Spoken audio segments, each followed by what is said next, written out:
इंसाफ पर मबनी ना दें, बेइंसाफी करें, तो मुल्क किस तरह तरक्की कर सकेगा, मुल्क किस तरह चल सकेगा।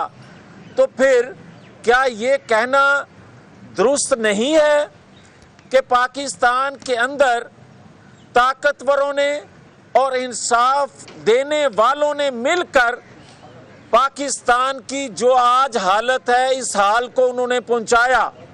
और निस्फ सदी गुजरने के बाद जुल्फ़िकार अली भुट्टो का केस सुना जा रहा है ये कि जुल्फ़िकार अली भुट्टो को अदालती कत्ल किसकी मनसूबा बंदी से, किसकी मनसूबा साजी से, किसकी ख्वाहिश पे, किसके इंतकाम को ठंडा करने के लिए उसको अदालती कत्ल का जो फैसला सुनाया गया था, आज नवाज शरीफ 7 साल बाद अगर सिर्फ उसे बरी किया जाए तो साकिब निसार, खोसा साहब, बंदयाल साहब, फैज साहब, बाजवा साहब, ये सारे साहब जो हैं ये इत्मीनान से अपने घरों में तशरीफ फरमा रहें और हम 2 वक्त की रोटी को तरसते रहें उनके किए हुए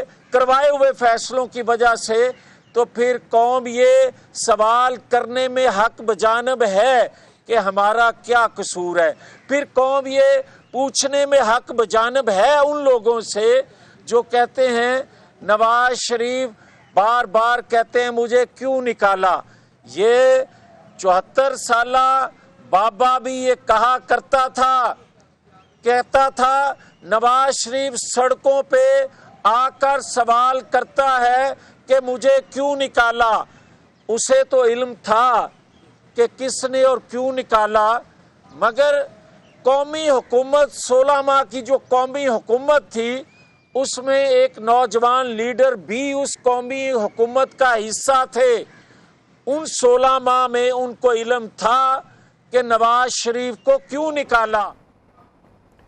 गुफ्तगू आपने सुनी, आगे बढ़े आपको बताएं। अरकान असम्बली के ताहयात नाअहली का मामला, सुप्रीम कोर्ट ने ताहयात नाअहली से मुताल्लिक केस जनवरी पसंद की जमात का चुनाव कर सकें, ये ज़रूर हम कह रहे हैं कि इंशाअल्लाह 8 फरवरी 2024 के इंतखाबात में कोई जनरल फैज़, कोई जनरल बाजवा, कोई जस्टिस साकिब निसार, कोई जस्टिस खोसा, कोई जस्टिस बंदयाल नहीं होगा, बल्कि 25 करोड़ लोग आज़ादाना अपनी अदालत लगाएंगे और अपना बड़ा फैसला नवाज शरीफ के हक में देंगे।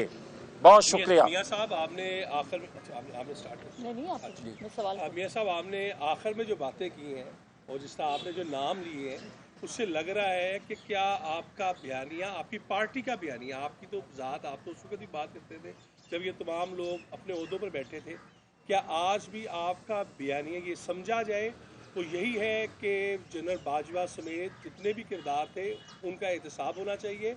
नंबर 2, आपने अपनी गुफ्तगू में एक बात की कि वोट की ताकत, जो अंदर पार्लिमानी वोट हो रहा है, इसकी टिकट्स क्यों नहीं तकसीम की जा रही और क्या वजह है कि आप लोग अपने इलेक्टेबल्स को छोड़कर बाहर के जो इलेक्टेबल्स हैं उनके साथ सीट एडजस्टमेंट कर रहे हैं। आपके सवाल के पहले हिस्से का जवाब दे दूं। बात यह है कि बयानिया तरजीहात, जब कोई जमात बरसरे इक़्तिदार आती है तो अपनी तरजीहात का तयन करती है। हमारी तरजीहात 25 करोड़ अवाम की तरजीहात हैं।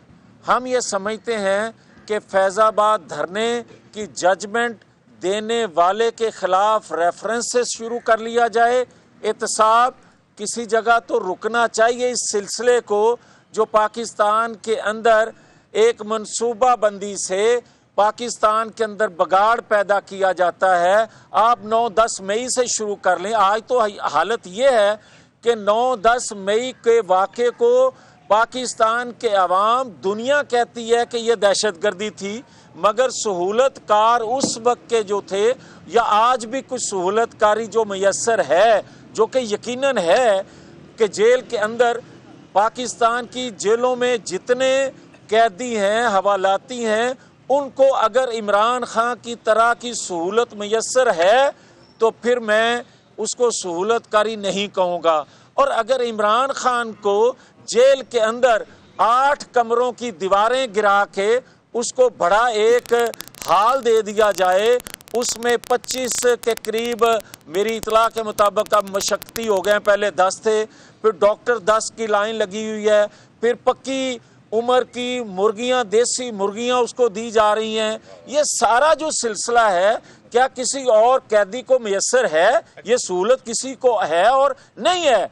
तो इसलिए ये मैं कहूँगा कि ये नाइंसाफ़ी बाकी जेल के कैदियों से नहीं होनी चाहिए। और जहाँ तक आपका ये सवाल है कि अंदर टिकटों की तकसीम जो है इतना देर क्यों लग रही है, वो आपके सवाल का जवाब ही ये है कि हमारी पहली तरजीह ये है कि हम पार्टी के जो वर्कर हैं, पार्टी के जो जानिसार हैं, जिन्होंने पार्टी को बदतरीन हालात में जिंदा रखा, जिन्होंने नवाज शरीफ के बयानियों को घर घर पहुंचाया, हमारी तरजीह पहली और आखिरी यही है कि हम उनको टिकट दें ताकि जमात के नज़रिए सोच के हामिल लोग आ सके। और जहां तक इलेक्टेबल का या सीट एडजस्टमेंट का तल्लक है तो 2-3 सीटें चौधरी शुजात साहब के हवाले से ये मैं अर्ज करूंगा कि वो तो सीट एडजस्टमेंट के लिए हो सकती हैं, हतमी फैसला फिर भी नवाज शरीफ करेंगे,